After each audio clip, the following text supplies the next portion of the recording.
Surprise দেওয়ার আর কি plan করেছি, ঠিক আছে? তো এই কথাটা আমি অনেক আগেই বলতাম, তবে ভাবলাম যে না, সব কথা না সবসময় বলতে নেই, কিছুদিন অপেক্ষা করে তারপরে বললে বেশ ভালো লাগে, তাই না? মন মাতানো মহুয়া, ঠিক আছে, নাচছে। তো আচ্ছা, তু মেরা দিল তু মেরি জান, ও আই লাভ ইউ ড্যাডি, तू मासूम तू शैतान but you love me ready, तू मेरा दिल तू मेरी जान, oh I love you daddy, तू मासूम तू शैतान but you love me daddy। Welcome to talk ঝাল মিষ্টি উইথ ইপসিতা। আমি ইপসিতা, এখানে নো গালাগালি নো খিস্তি অনলি মস্তি। তো আজকের ভিডিওর শুরুতে ইন্ট্রোডাকশনে যেটা দেখালাম সেই বিষয়টা নিয়ে পরে আসি। যেটা শোনালাম মানে যে গানটা, সেটা সেই যে ফিলিংসটা সেটা কিন্তু সন্দীপের ভিডিওর মধ্যে গতকাল একেবারে ভরপুর ছিল। যদিও একটা শর্ট ভিডিও দিয়েছে, সেটার মধ্যেও সেই ওদের বাবা ছেলের বন্ডিং যে বিষয়টা আবারও খুব সুন্দরভাবে ফুটে উঠেছে। তো যাই হোক, সন্দীপের গতকালকে একটা লাইভ দেখেছিলাম, সেখানে কিছু কথা বলবো। তো এই যে বাবা হচ্ছে আমাদের মাথার ওপর ছাদ। বাবা মানে বাবা যে কি সেটা বোঝানো মনে হয় খুবই দায়। অনেক মানুষই আছে যারা তারা এক্সপ্রেস করতে পারবে না যে বাবা তাদের কাছে ঠিক কি, তাই না? তো সবার তারা আমাদের জন্মদাতা পিতা, মানে তিনি না থাকলে, আজকে যেরকম মা না থাকলে আমরা পৃথিবীর আলো দেখতে পেতাম না, তেমনি বাবাকেও কিন্তু ইকুয়ালি প্রয়োজন। না মা একা আমাদের পৃথিবীতে আনতে পারতো, না বাবা একা আনতে পারতো। তো বাবা মা দুজনকেই আমাদের প্রচণ্ড দরকার। কিন্তু সেই বাবা মায়ের ওপর যখন কোনো ছেলে মেয়ে প্রশ্ন ছুড়ে দেয় বা ছেলে মেয়ে যখন বাবা মাকে জাজ করে, তখন কি হয় বলুন তো? তখন আশেপাশে প্রচুর মানুষ তারাও কিন্তু বাবা মায়ের ওপর, সেই সন্তানদের বাবা মায়ের ওপর আঙুল তুলতে পারে। এমনিতেও প্রত্যেকটা সন্তানের ভালো বা মন্দর জন্য কিন্তু বাবা মাকেই দায়ী করা হয়। একটা ছেলে মেয়ে ভালো হলেও বলা হয় যে বাহ, বাবা মা ভালো করে শিক্ষা দিয়ে পড়াশোনা করিয়ে ভালো করেছে। আবার খারাপ হলেও বলে যে ও তো ছোট ছিল, বাবা মা ঠিকমতো হয়তো গাইড করতে পারেনি, সেই জন্য বাচ্চাটা ঠিকমতো মানুষ হয়নি। আমরা কিন্তু বাবা মাকে কোথাও না কোথাও একটু না একটু দায়ী করি। বাবা মা আমাদের জীবনের সবচেয়ে গুরুত্বপূর্ণ অংশ। তো যাই হোক, কালকে যে লাইভটা সন্দীপ করছিল, সেই লাইভের মধ্যে একটি এমন বিষয় উঠে এসেছে, যার জন্য আমাকে আজকে আবারও কিছু কথা বলতে হবে। আর সেটা কি বিষয়? সেটা সন্দীপ আর সন্দীপের দিদির বিষয়। তো গতকাল দেখলাম সন্দীপ খুব সুন্দরভাবে কনফিডেন্টলি একটা প্রশ্নের উত্তর দিল। সেই প্রশ্নটা কে করেছে? সেই প্রশ্নটা আর কেউ নয়, যে কিনা এই সন্দীপের দিদিকে নিয়ে সবচেয়ে বেশি যার মাথা ব্যথা, যে মনে হয় যেন ওটাই সন্দীপের দিদি বা সন্দীপের দিদির মুখপাত্র। এমনভাবে সে কথাগুলো বলে যেন সন্দীপের বাবা মা আর সন্দীপ অন্যায়টা তার সাথে করেছে। সেই আইডিটার নাম আপনারা সবাই জানেন, মিসেস সান্নাল, এম সান্নাল। নমস্তে, পায়ে লাগু মসিজি পায়ে লাগু। তো ওনাকে আমার একটু মসিজি লাগে, তাই জন্য ওনাকে আমি একটু মসিজি ডাকি আর বলি পায়ে লাগু মসিজি। তো সেই উনি একটা কমেন্ট করেছিলেন যে তোরা তোর দিদির সাথে অন্যায় করছিস, তোর বাবা মা দিদির সাথে অন্যায় করেছে। তো সেখানে সন্দীপ তাকে সুন্দরভাবে উত্তর দিয়েছে যে দিদির সাথে অন্যায় করেছে মানে দিদি কে মা বাবা, দিদির জন্ম এখানে হয়েছে, আমারও জন্ম এখানে হয়েছে, ঠিক আছে? তো সেই গ্রামের মধ্যে ভালো রকম কিছু ফেসিলিটি নেই যেটা দিয়ে বাচ্চাকে মানুষ করা যায়, প্রপারভাবে মানুষ করা যায়। বাচ্চারা গ্রামে মানুষ হয়, সন্দীপও মানুষ হয়েছে, ওদের গ্রামের প্রত্যেকটা মানুষই মানুষ হয়েছে। কিন্তু শহরের বাচ্চারা যেরকমভাবে প্যাম্পার্ড হয়ে মানুষ হয়, শহরের বাচ্চারা ঠিক যতটা প্রিভিলেজড, মেন আসল ওয়ার্ডটা হচ্ছে প্রিভিলেজড, যেসব প্রিভিলেজগুলো পায় সেগুলো অনেক সময় গ্রামের বাচ্চারা সেগুলো থেকে বঞ্চিত হয়। একটা ভালো পার্ক থাকে না, একটা মানে কোনো ভালো স্কুল থাকে না, বেসিক এডুকেশনের জন্য অতটাও ভালো স্কুল থাকে না, ইনফ্রাস্ট্রাকচার থাকে না, আরও যে শহরে যে আরও নানান রকমের সুযোগ সুবিধা, হাজারটা ক্যারিয়ার চুজ করার জন্য হাজার রকমের কোর্সেস বা হাজার কিছু খেলাধুলার শিক্ষা নেওয়ার জায়গা, প্রতিষ্ঠানগুলো গ্রামে সেসব কিচ্ছু নেই। আমাদের পশ্চিমবঙ্গের গ্রামে সেসব কিচ্ছু নেই। তাদের যখনই কোনো খেলাধুলা বা কিছু করতে হয়, তাদের আসতে হয় কোনো মানে গ্রাম থেকে বেরিয়ে কোনো টাউনে বা কলকাতায়। বা কলকাতায় এসে তাদেরকে তাদের সেই স্বপ্নগুলো পূরণ করতে হয়, তারা হাতের কাছে পেয়ে যায় না। যেমন কিনা কলকাতার প্রত্যেক কটা বাচ্চা তারা প্রিভিলেজড, যে কোনো বড় মেট্রোপলিটন সিটির বাচ্চারাই তারা প্রিভিলেজ, তারা সমস্ত কিছু। কি তুমি চাও, তুমি আঁকা শিখতে চাও তাহলে যাও, বেস্ট অফ বেস্ট রয়েছে। গান শিখতে চাও মানে দারুণ দারুণ জায়গা রয়েছে। তুমি ক্রিকেট শিখতে চাও, ফুটবল শিখতে চাও, সাঁতার শিখতে চাও, ক্যারাটে শিখতে চাও, কি চাও তুমি শিখতে বলো, সমস্ত তোমার হাতের মুঠোয়। কলকাতার মধ্যেই তুমি নিজের বাড়িতে থেকেই সেসব জায়গা থেকে প্রশিক্ষণ নিতে পারবে। তো আশা করি বোঝাতে পারলাম। আর তারপরেও এই যে গ্রামের যে মারা রয়েছে তাদের কিন্তু ঘর সংসার ছাড়াও যাদের জমি রয়েছে তাদের তো প্রচুর খাটনি। আশা করি আপনারা সব জানেন, এটা আলাদা করে আমার কিছু বলার নেই। আমি শুধু বলছি যে এই মহিলা সে বলছে যে তার সন্দীপের বাবা মা তার দিদির সাথে অন্যায় করেছে, তাই তো। তো সবচেয়ে বড় যে ডিসিশনটা বলছে কি দিয়েছে, সবচেয়ে বড় দিয়েছে যেটা, সেটা হচ্ছে পারমিশন। ওনার যখন দিদিমা সন্দীপ সুন্দর করে বলেছে যে কাকে দিয়েছে, এ কথাগুলো অবশ্য অনেক দিন আগের থেকে আমি বলছি যে কার হাতে তুলে দিয়েছে। কোনো মন্দিরের চৌকাঠে ফেলে দেয়নি বা নদীতে ভাসিয়ে দেয়নি চুপটি করে যে মেয়ে হয়েছে বলে। কাকে দিয়েছে, নিজের মায়ের হাতে দিয়েছে। মা এসে দেখেছে, তার মনে হয়েছে যে এখানে বাচ্চা ঠিকমতো মানুষ হবে না, সে বলেছে যে আমি তাহলে নিয়ে যাই। নিশ্চয়ই তার মাও চুরি করে নিয়ে যায়নি, পারমিশন নিয়েছে। সবচেয়ে বড় যে পারমিশনটা দিয়েছে সেটা হচ্ছে গিয়ে এই মেয়েটির বাবা, যে এই ডিসিশনটা নেওয়া যে হ্যাঁ আমার মেয়ে এখানে হয়েছে, কিন্তু আমার মেয়েকে আমি এই লাইফ দিতে চাই না যেটা আমার বউ করছে বা যেটা আমার বোনেরা করছে, যেটা আমার মাকে আমি করে আসতে দেখেছি। আমি চাই না আমার মেয়ে সেটা পাক। সে যখন সামনের দিকে একটা সুযোগ পাচ্ছে এগুলো থেকে বেরিয়ে একটা অন্য বেটার লাইফ পাওয়ার, তাহলে আমি সেটা করতে দিই। নাহলে উনি যদি বলতেন যে না আমার মেয়ে এখানেই জন্ম হয়েছে, যা কপাল নিয়ে জন্ম হয়েছে আমাদের সাথে তার কপালটা সেরকমভাবেই বাঁধা থাকবে, মায়ের সাথে ধান ঝাড়া শিখবে, মটর বাছা শিখে সে তাকে আমরা দেখে শুনে আরেকটা চাষির ঘরে বিয়ে দিয়ে দেবো। তার সেরকম কোনো বিশাল কোনো রূপও নেই, সরি টু সে, কিছু বলার, এটা যেটা সত্যি সেটা সত্যি। অ্যাভারেজ দেখতে, একেবারে অ্যাভারেজ দেখতে, ওর মধ্যে আলাদা কিচ্ছু এক্সট্রা কিছু নেই। এমনকি গায়ের রংটাও যেটাকে আমরা নিয়ে নাচানাচি করি, মানে ফর্সা মানে হেভি সুন্দরী, যদিও আমি গায়ের রং দিয়ে সৌন্দর্য বিচার করি না, আমি মন দিয়ে বিচার করি। ও সরি, সেটাতে তো জিরো, সেটাতে তো অবশ্য জিরো। কিন্তু তখন বাচ্চাবেলায় তো আর বোঝা যায়নি। তখন যদি ও গ্রামে মানুষ হতো, শিলাদেবী আর তার হাজব্যান্ডের ছত্রছায়ায়, তাহলে কিন্তু মনটা আজকের যা মন সেরকম মন হয়তো হতো না। যার কিনা মানে বিন্দুমাত্র ভগবানের কাছে মনে হয় সে থ্যাঙ্কফুল নয় যে সে নিজের যোগ্যতার বাইরে গিয়ে অনেক কিছু পেয়েছে। সেই জন্য কি করে বাবা মাকে ছোট করতে বসেছে একটা বড় মঞ্চে, তাই না? তো সবচেয়ে মানে একটা প্রশ্নের উত্তর আমি চাই এই মিতা সান্যাল দেবী মসিজির কাছে, যে আপনার যা কথা আপনি বরাবর বলে যাচ্ছেন ভালো কথা, সেখানে সন্দীপ সুন্দর করে বলে দিয়েছে যে যখন দিদি যা যা বায়না করেছে বা যা যা আবদার করেছে বাবা মায়ের কাছে, বাবা মা সেগুলো পূরণ করেছে। এবার সে থাকে তার দিদিমার বাড়িতে, নিশ্চয়ই আমার মেয়েকে আপনারা রাখছেন, বড় করছেন, তার জন্য এই নিন টাকা, সেটা দিয়ে নিশ্চয়ই উনি ওনার শাশুড়ি মাকে অপমান করতে পারেন না। তিনি যখন মনে করেছেন যে তিনি তার মেয়ের দায়িত্ব নেবে, তিনি সেরকমভাবেই নিয়েছেন। টাকা পয়সার যে ওনার কাছ থেকে পাবো, টাকা পয়সা দিয়ে মানুষ করব, সেটার আশায় নিশ্চয়ই করেননি, তাই তো? তাহলে টাকা পয়সা দেওয়াটা কতটা অপমানের বিষয় হয়?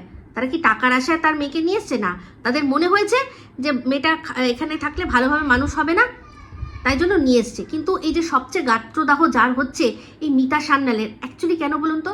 কারণ সে মনে করে যে যার মা ধান ঝাড়ে তার মেয়ের ধান ঝাড়াই উচিত ছিল। কেন দিদিমার বাড়িতে পাঠিয়ে দিয়েছে? কেন সে ওখানে বেটার লাইফ পেয়েছে? কেন সেখান থেকে ও কলকাতার মতো শহরে যাতায়াত করে রাস্তায় অন্য কোনো ছেলের সাথে আলাপ করে তার সাথে সম্পর্ক করে তার সাথে বিয়ে করে সে বেটার লাইফ পেয়েছে? তারপর সে আবারও এই ইউটিউবে সে আরও বেটার করেছে, তাকে কিসমতও সাথ দিয়েছে। কেন দিয়েছে? এই মিতা সান্যালের জলে। এই জন্যই মিতা সান্যাল মনে করে যে ওই সন্দীপের মা যে লাইফটা কাটাচ্ছে সেই লাইফটাই ডিজার্ভ করে।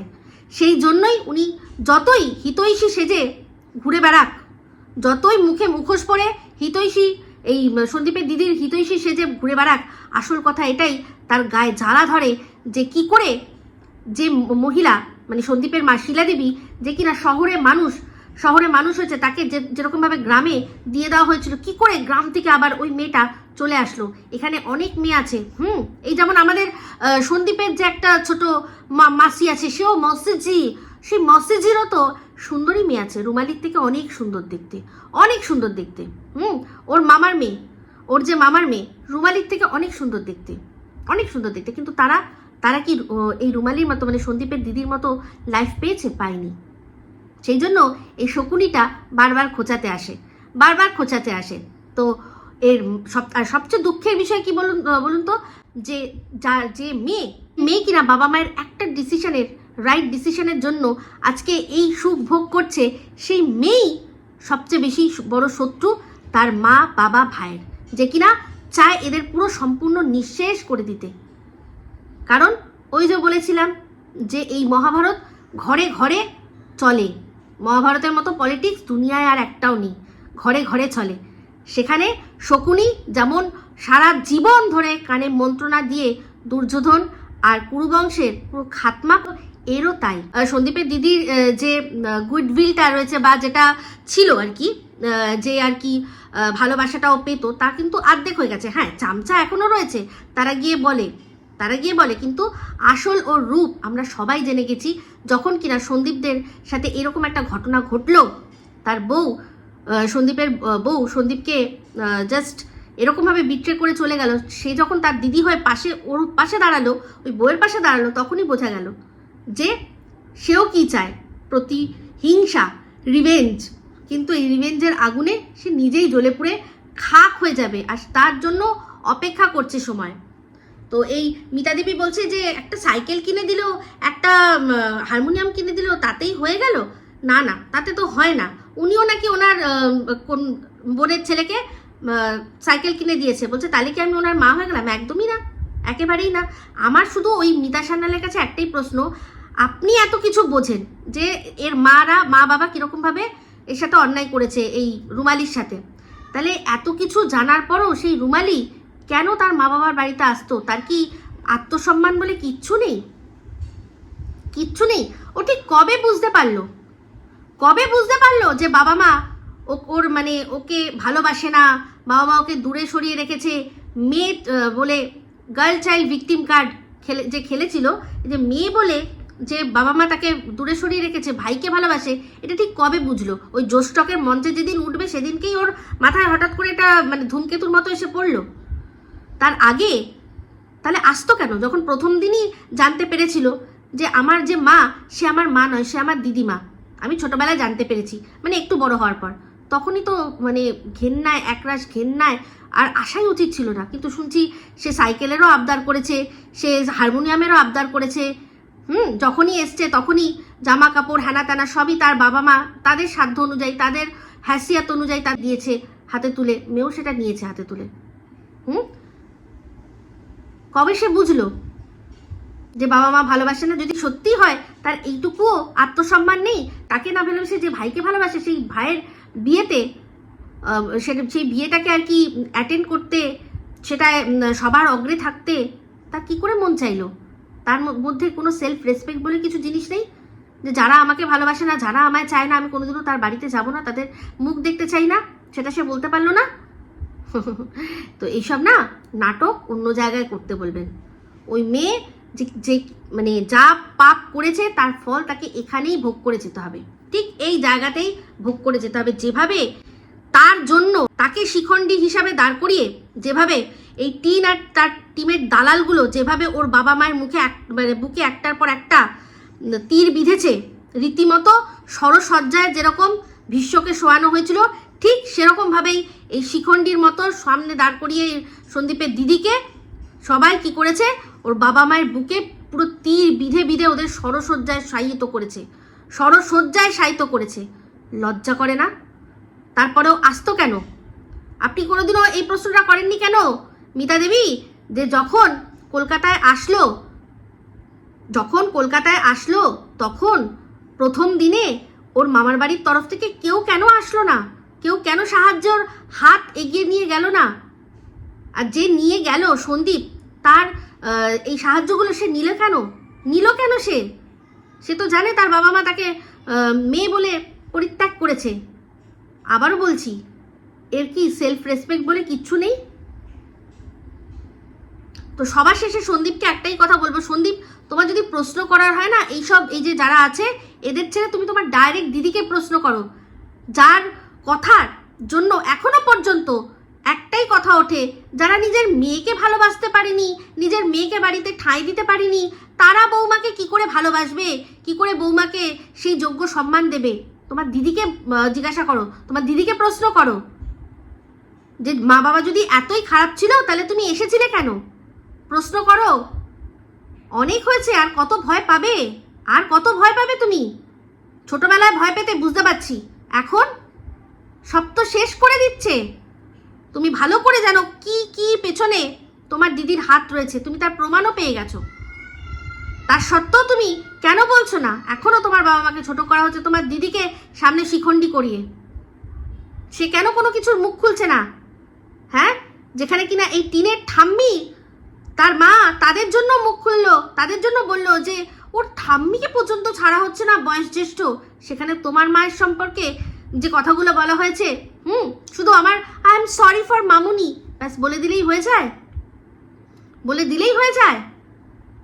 তো যাই হোক, আজকে সবার আগে এই বিষয়টা ক্লিয়ার করব। তো একটা ছোট্ট ফুটেজ দেখুন, তারপর আমি আসছি। সেটা তো এমনি আর কি টিনের শেড দেওয়া হবে, তো এরকমই থাকবে। এর উপর তো আর ঘর করার যাবে না, নাহলে তো আমাদের ওই ঘরটা না করে এতদিনে আমাদের দোতলা হামেশাই হয়ে যেত, এই ঘরের উপর যদি ঘর করা যেত। তো এই ঘরের সারপ্রাইজটা দেবো বলেই আজকে ছাদে এসেছি, আর আজকে দাদারা কাজে আসেনি, তো ওই জন্য একটু সুযোগ পেয়েছি।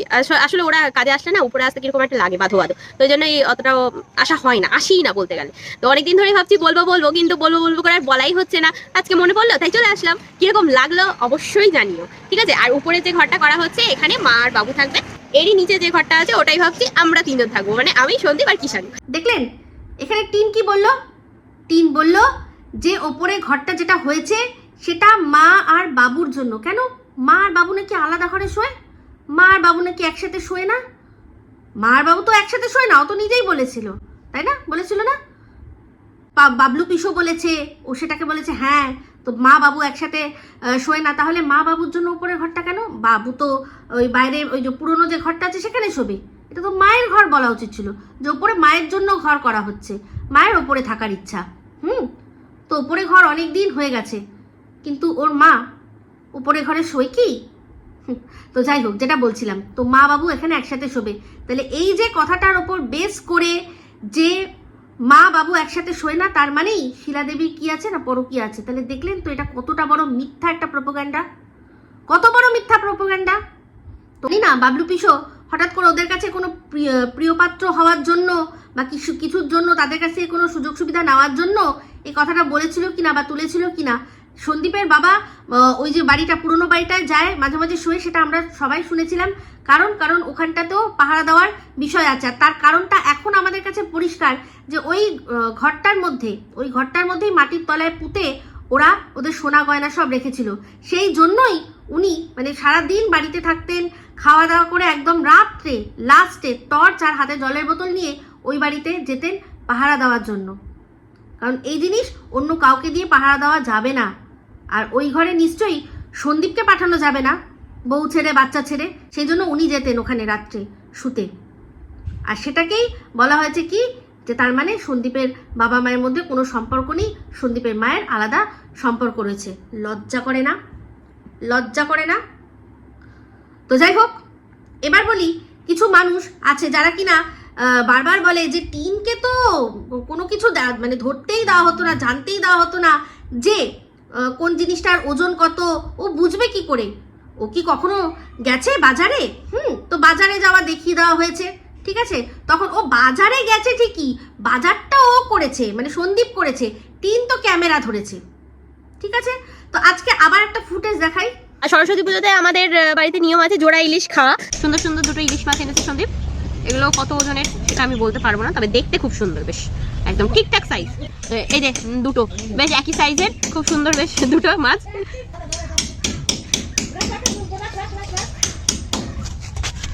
তো আজকে যেহেতু সরস্বতী পুজো, ইলিশ মাছ খাওয়ার একটা, সরস্বতী পুজো না, ও না সরস্বতী পুজো হয়ে গেছে, তো সরস্বতী পুজোতে একটা ইলিশ মাছ খাওয়ার একটা চল রয়েছে না, তো এত জোড়া ইলিশ এনেছি। তো সেই কারণে আজকে বাজারে দেখে ভাবলাম চলো নিয়ে যাই, আমাদের এখানে তো বিশেষ ভালো মাছ আসে না, তো আজকে দেখলাম এনেছে। বাবা যাবে না? আমাদের খাতা খেয়ে জোড়া ইলিশ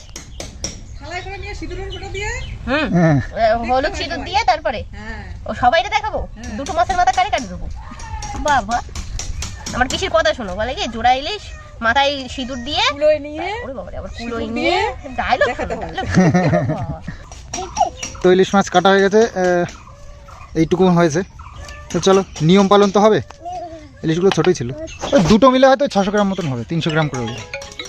এদিকে আমি দেখলেন এখানে সন্দীপ যে মাছ নিয়ে এসছে, তখন টিন কি বললো যে এটার ওজন কত আমি জানি না, কিন্তু যখন কাটা যখন হচ্ছিল, যখন জিজ্ঞাসা করছিল, সন্দীপ কিন্তু পরিষ্কার বলল যে দুটো মাছ মিলিয়ে হচ্ছে গিয়ে 600 গ্রাম ওজন।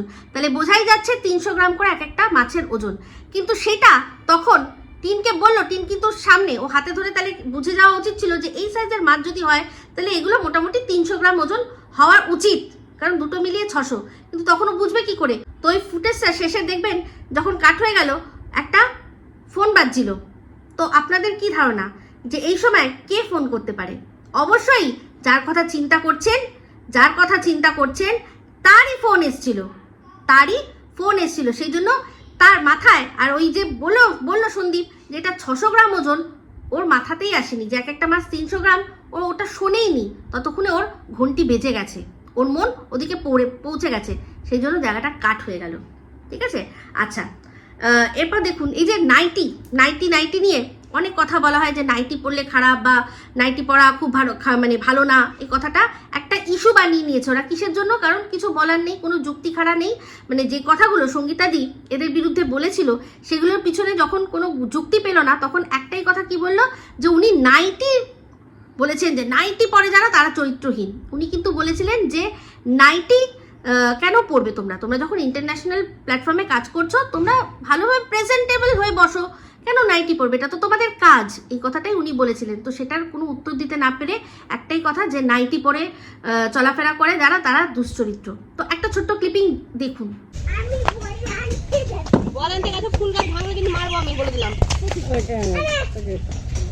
দেখুন এখানেও দেখেছেন টিন কিন্তু নাইটি পরেই রয়েছে,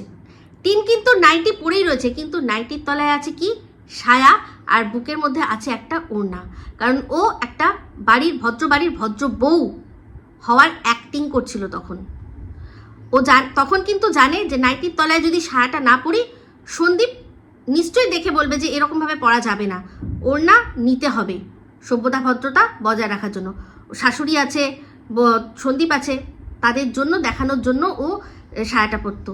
তাহলে আজ কেন ও সায়া পরাটা ছেড়ে দিয়েছে? এখনও নাইটির তলায় সায়া পরে না, আর ওড়নাও নেয় না। মাঝে মাঝে এখন অনেক দিন পর মাঝে এই নানান আলোচনার পরে এখনও মাঝে নিয়েছে ওড়নাটা। তার আগে কিন্তু মাঝখানে ও নিত না। ঠিক আছে, আর তলায় নাইটি পরতোই না। ওর মাও পরে না, ওর মা তো হাত কাটা নাইটি পরে, তার উপরে ওড়না ফোড়না কিছু নেয় না, তলায় নাইটিও থাকে না, ওর বৌদিও পরে না, ও পাশের বাড়িতে যে পিসি সেও পরে না। তো এই যে নাইটি পরার এই ধরনটাকে দেখে কেন আমরা বলবো না যেটা অসভ্যতামি? কারণ পাতলা জ্যালজ্যালে নাইটি তোমার আর পার দেখা যাচ্ছে, তুমি ভেতরে কিছু পরেছো কি পরনি। তো তোমাকে তখন যখন তুমি ভদ্রভাবে নাইটি পরেছিলে তখন তো কেউ আঙুল তুলতো না, কিন্তু আজ এইভাবে নোংরাভাবে নাইটি পরে শরীরের ভেতরে সমস্ত কিছু দেখানোটাকে ব্লগিংয়ের নামে কেন নোংরামি অসভ্যতা আমি বলবো না? নোংরামি দেখবো তো নোংরামি বলবো। যারা দেখে তারা বলছে। ওই অবিবাহিত মেয়েটি সে এসছে ওদের বাড়িতে বেড়াতে, মানছি ওরকমভাবে এসছে, তো তা বলেই যে তাকে ওরকমভাবে পুরো নাইটি আর পার দেখিয়ে দেওয়ার, সেটা তো উচিত হয়নি। কিন্তু এরা দেখিয়েছে ভিউজের জন্য, পয়সার জন্য। নিজের বৌদির ওরকমভাবে নিজেকে দেখায়। নিজের তো ওর যে নাইটির ভেতরে কি নেই আর কীরকম দেখা যাচ্ছে সেটা তো সবাই আমরা দেখে ফেলেছি। লজ্জা লাগে না? তখন সন্দীপের ভয় পড়তো নাকি? সন্দীপের ভয় পড়তো। কারণ যদি কারোর ভেতরে সভ্যতা থাকে সেটা থাকবে, আজীবন থাকবে।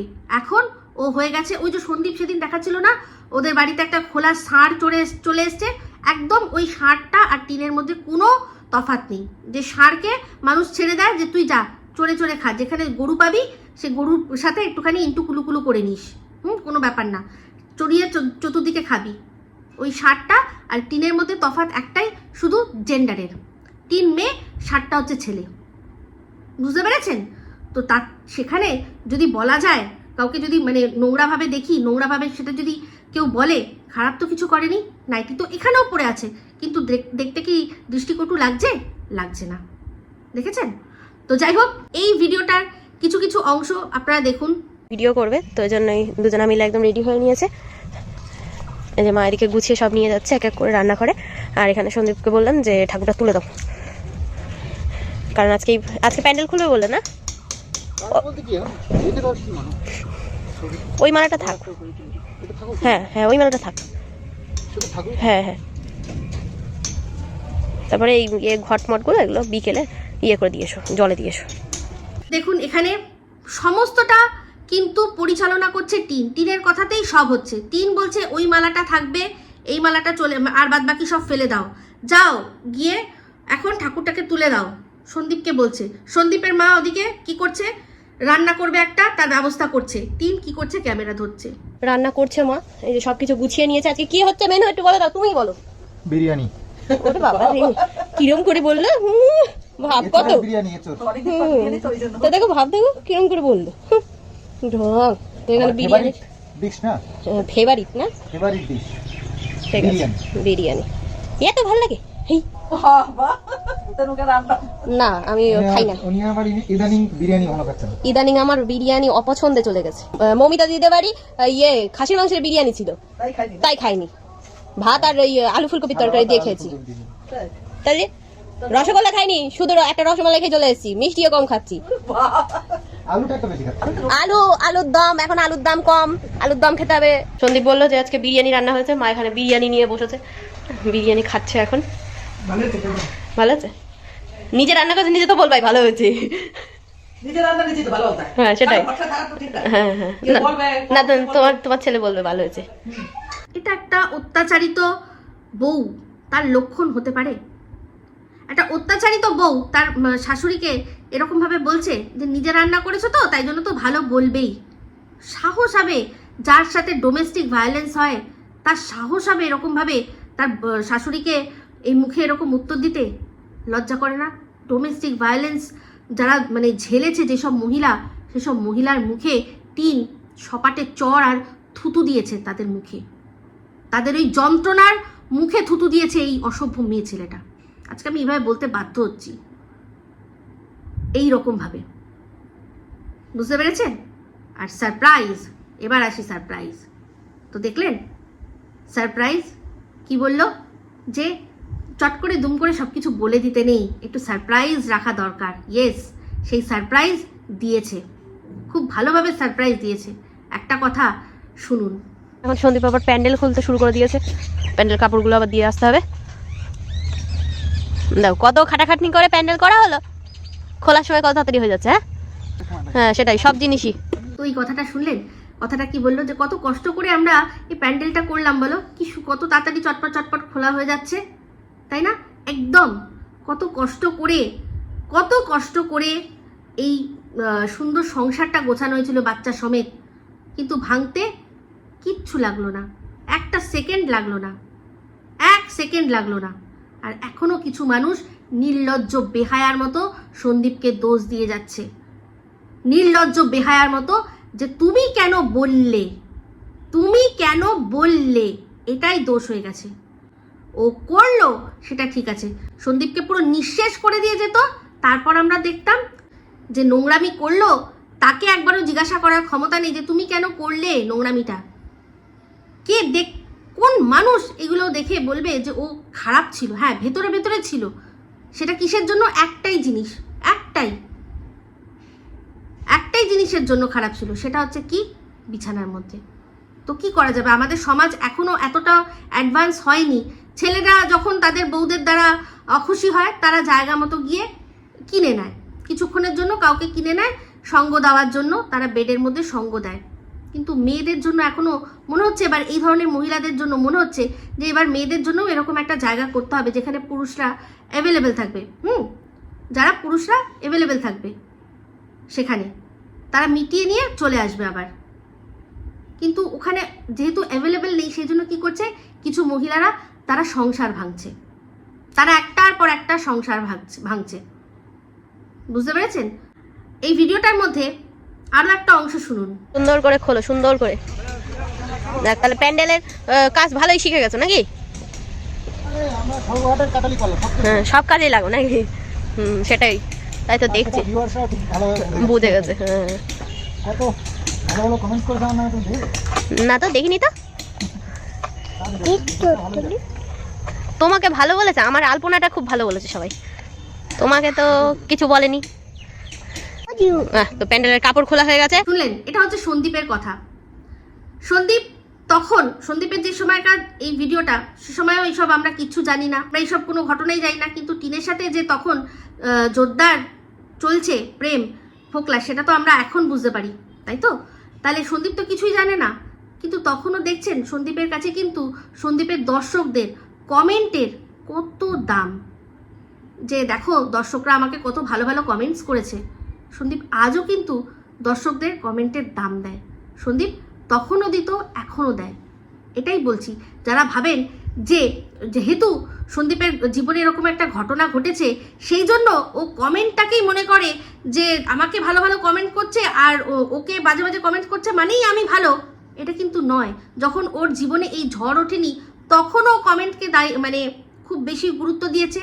সন্দীপ একটা এমন ছেলে যে কিনা ভীষণই ইমেজ কনসিয়াস, তো সেক্ষেত্রে দর্শকরা ওকে ভুল না বোঝে, এটাও সবসময় আমি দেখেছি ওর এই একটা ভীষণভাবে ওর মধ্যে চলতে থাকে যে দর্শক যেন কোনোভাবে আমাকে ভুল না বোঝে, আমার কোনো জিনিস যেন দর্শকদের খারাপ না লাগে, এই বিষয়টা ও ভীষণ মাথায় রাখে। ও যখন কথাও বলে দেখবেন থেমে থেমেও বলে, ও ভাবে যে আমি এমন কিছু বলে দেবো না তো যে যাতে দর্শকরা আবার আমাকে খারাপ ভাবতে শুরু করে দেবে, সেই জন্যই থেমে বলে। না এটা ওটা না ও খেয়ে বসে থাকে বলে হয়, নাহি অন্য কোনো কারণে হয়। একটাই কারণ, ও ভীষণভাবে চিন্তিত যে এই দর্শক যারা কিনা আমাকে এত দূর নিয়ে এসছে, যারা কিনা আমি যা মানে যেটুকু পড়াশোনা করেছি বা যেটুকু আমার মানে ক্ষমতার মধ্যে আছে সেটুকুর বাইরে গিয়েও, বা যোগ্যতা, ওর ক্ষেত্রেও চলুন আমি যোগ্যতাই ইউজ করছি, সেই যোগ্যতারও বাইরে, পড়াশোনার দিক দিয়ে যোগ্যতা বলছি, কিন্তু পড়াশোনার যোগ্যতার বাইরেও গিয়ে আমি এত টাকা ইনকাম করছি, একটা মানে যেটা কিনা একটা ভালো ভালো চাকরি করেও লোকে করতে পারে না, কার জন্য করছি না, দর্শকদের জন্য করছি। তো সেই দর্শকরা যারা কিনা আমার কাছে ভগবান তুল্য, কোনোভাবে যেন আমার সম্পর্কে কোনো ভুল মেসেজ তাদের কাছে না যায়, এটা নিয়ে ও খুব চিন্তিত থাকে। তো যাই হোক, আজকে কমেন্ট বক্সে প্রচুর কমেন্ট এসছে, মানুষ সবাই সন্দীপকে বলেছে যে সন্দীপ এই ধরনের টাইটেল দিও না, যেই টাইটেলটা তুমি দিয়েছো যে এই তো বসেছিলাম ছেলেকে নিতে আসবে ভয়ে কাচুমাচু, এই ধরনের যে বলেছো যেটা, সেটা দর্শকরা ভালো চোখে দেখেনি, তারা সবাই বলেছে যে এই ধরনের দিও না, তুমি তোমার মতো ব্লগ করো। আমিও একটাই কথা বলবো যে তুমি তোমার মতো ব্লগ করো। আচ্ছা যাই হোক, দেখলাম মেসোমশাইয়ের যে বিছানাটা আছে সেই মেসোমশাই বিছানার মধ্যে একটা তোষক বানানো হয়েছে, আর তোষক বানিয়ে তারপর সেটার মধ্যে চাদর পাতা হয়েছে, ঠিক আছে, ভালো কথা, কিন্তু তাও ওই ম্যাট্রেসটা কেমন কেমন একটা যেন লাগছে। তো ওই ম্যাট্রেসটার মধ্যে হয় কোনো একটা ম্যাট্রেস কভার পরিয়ে দাও বা কোনো একটা কিছু করে দাও, না হলে দেখতে ভালো লাগছে না। দেখো এইটাও তো দাম দিয়ে তৈরি করলে, তো জিনিসটা খোলেনি, এটাই মনে হলো। তো যাই হোক, উনি শোবেন, ওনার যদি মানে শুয়ে কমফর্ট হয় তার চেয়ে আমাদের মানে এর চেয়ে বড় আর কিছু হতে পারে না। তো যাই হোক, যেটা বলছিলাম যে আরও একটা কথা, এই যে তুমি তোমার সিক্রেট রুমটা নিয়ে যে বারবার করে বলছো, সেটাও কিন্তু মানুষ ভালো চোখে দেখছে না। তোমার রুম তোমার যখন মনে হবে তুমি দেখাবে, সেটা নিয়ে এই যে বারবার করে বলে একটা মানে মানুষকে একটা কন্ট্রোভার্সি ছুড়ে দেওয়া, সেটা অনেকেই বলছে যে প্রয়োজন নেই। তোমার কমেন্ট বক্স থেকেই কমেন্ট তুলে আমি বলছি। তো যাই হোক, আমি এবার একটাই কথা তোমাকে বলবো যে দেখো, এর পরপর দুটো ঘটনা হলো, সেই ঘটনার পিছনে কি কারণ না কারণ আমরা সবই বুঝতে পারছি, সেটা নিয়ে আমার সেপারেট ভিডিও আসবে। যাই হোক, তো সেক্ষেত্রে বক্তব্য একটাই যে এই যে যদি তুমি এর সাথে কথা না বলতে, তাহলে তো তোমার নামটা জড়িয়ে যাওয়ার কোনো ব্যাপার ছিল না। কথা তো বলেছো, এটা তো সত্যি, এটা তো অস্বীকার করার কোনো মানে জায়গাই নেই, কথা বলেছো, সেটা জায়গায় নেই যে আমি অস্বীকার করবো। কারণ তাহলে আমি যদি মিথ্যা কথা বলি, আমার তো ইষ্ট ভগবান, আমার যে মহাদেব, তিনি রেগে যাবেন, তিনি আমার সঙ্গ ছেড়ে চলে যাবেন। তো সেই জন্য বলছি যে এই যে বলেছিলে বলে নাম তোমার সাথে জড়িয়েছে। তো এবার বলবো যে তুমি একবার মানুষের ওই আসানসোলে ঘটনা ঘটেছে তোমার, তাতেও তুমি মনে হয় বুঝতে পারোনি, তারপর আবারও একটা ঘটনা সামনে আসলো। আমি একটাই কথা বলবো আমার তরফ থেকে, যে তুমি কারোর সাথে কথা বলো, তার সাথে রেস্টুরেন্টে খেতে যাও, তুমি কোনো পার্কে ঘোরো, আমার কোনো আপত্তি নেই। আমার কেন, এরকম প্রচুর দর্শকরা সবাই বলছে যে হ্যাঁ তোমার লাইফটা এমন কোনো ব্যাপার, মানে তোমার লাইফে এমন কিছু হয়ে যায়নি যে তোমাকে ঘরে সাধু সন্ন্যাসীর মতো করে বসে থাকতে হবে। তুমি ঘোরো, বেড়াও, মানুষের সাথে কথা বলো, কিন্তু যাই করবে সেটা তুমি আমাদেরকে জানাবে, লোকে কেন আমাদেরকে জানাবে? তাহলে তোমার আর এই টিনের সাথে তফাৎটা কোথায় রয়ে গেল? তোমার আর টিনের মধ্যে তফাৎ কোথায় রয়ে গেল যদি সেই মানুষের, ওদের থ্রু দিয়ে আমাদেরকে শুনতে হয় যে তুমি কার সাথে কথা বলেছো বা কার সাথে তোমার বন্ধুত্ব। তুমি বন্ধুত্ব করবে, সামনের থেকে আমাদেরকে দেখাবে যে এই যে আমার বন্ধু, এর সাথে আমি এই যে আজকে এখানে বেড়াতে এসেছি, সিনেমা দেখতে গেছি, রেস্টুরেন্টে খেতে গেছি, এই আমি আমার বন্ধু কফি শপে এসেছি খেতে। তুমি বলবে। আর যতদিন তোমার মনে হবে যে এটা আমার করার সাহস নেই, তাহলে ততদিন কারোর সাথে বন্ধুত্ব করো না। কিন্তু সত্যি কথা সত্যিভাবে অকপটে বলতে পছন্দ করি। তো অন্য কোনো থার্ড পার্সনের কাছে নয়, তোমার কাছ থেকেই আমরা আলাপ করবো যে তোমার কোন বন্ধুর সাথে তুমি কথা বলছো, সময় কাটাচ্ছ, ঘুরছো, বেড়াচ্ছ, তুমি বলবে আমাদেরকে, অন্য কেউ নয়। অন্য কেউ জাসুসি করে এসে আমাদেরকে বলবে, সেটা চাই না। হোক, আমি তো একটাই কথা বলবো, তো তোমার বাবা চয়েস করেছিলেন টিনকে, আমি এবার বলবো যে প্লিজ তুমি নেক্সট তোমার যে যদি লাইফ পার্টনার বাছো, তাহলে তার দায়িত্বটা প্লিজ হাত জোর করে বলছি শিলাদেবীকে দাও। শিলাদেবীকে দাও, উনি তোমার জন্য পারফেক্ট ম্যাচ খুঁজে নিয়ে আসবেন। কারণ উনি জানেন যে তাকে শুধু তোমাকে নয়, সোনা বাবাকেও সামলাতে হবে। কারণ উনি কেন, আমরা কেউই সারা জীবন তো থাকতে পারবো না। সেই তোমার দায়িত্ব কারোর কাছে চাপিয়েই উনি বাকি জীবনটা শান্তিতে কাটাতে পারবেন যে না, একজন আমি এমন আছে যে আমি যদি নাও থাকি সে দেখে নেবে। তো প্লিজ এবার আমি বলছি যে তুমি মাকে এই দায়িত্বটা দাও, লাইফ পার্টনার বাছার। আর বন্ধুত্ব অবশ্যই তুমি বিন্দাস করো, একটা কেন 10টা করো, 10টা করো। সানডে দিলাম মিনাকে, মানডে দিলাম মিনাকে। অনেকে তো বলেছে যে আমি নাকি তোমায় বিগড়েছি, বেশ করবে, বিগড়াবে একদম। তুমি ঘুরবে, তুমি বন্ধু, তুমি তোমার ব্লগের মধ্যে দেখাবে যে আমার বন্ধু এর সাথে আজকে আমি খেতে গেছি। ব্লগটাও ইন্টারেস্টিং হবে, ভেবে দেখো, চিন্তা করে দেখো। আর আমি জানি মাঝে মাঝে তুমি আমার উপর রাগ করো, কিন্তু করার কিচ্ছু নেই, যেটা সত্যি আমি সত্যিভাবেই বলবো, ঠিক আছে? ভালো যেরকম বাসি, শাসন করারও অধিকার আমি ছিনিয়ে নিয়েছি, ঠিক আছে? তো যাই হোক বন্ধুরা, এই ভিডিওটা এই অবধি রাখছি। যদি ভালো লাগে অবশ্যই লাইক, শেয়ার, কমেন্ট করতে ভুলবেন না। যারা চ্যানেলটা সাবস্ক্রাইব করেননি তারা সাবস্ক্রাইব করে নেবেন। সবাই ভালো থাকবেন, সুস্থ থাকবেন। আমার আসছি খুব শীঘ্র একটা নতুন ভিডিও নিয়ে। Me Ipsita signing off. Love you all.